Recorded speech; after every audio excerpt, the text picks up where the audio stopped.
Bonjour et bienvenue dans les Infos d'Orient, l'hebdo sur l'actualité des chrétiens d'Orient.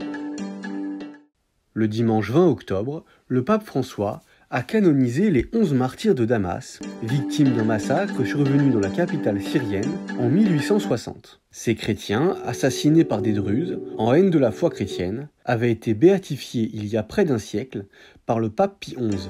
Parmi eux se trouvaient 8 franciscains et 3 laïcs maronites tués dans la nuit du 9 au 10 juillet 1860 dans un monastère du quartier chrétien de Damas.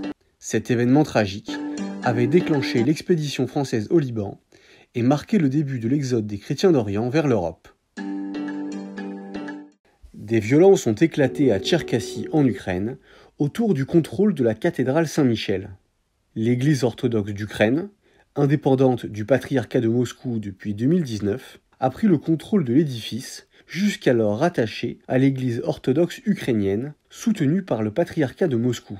L'arrivée d'un prêtre militaire ukrainien, annonçant la transformation de la cathédrale en église de garnison, a déclenché des affrontements avec des fidèles barricadés à l'intérieur. Bilan, 14 blessés. Ces tensions font suite à l'interdiction cet été de l'Église orthodoxe ukrainienne, dépendant du patriarcat de Moscou, l'accusant d'être sous influence russe.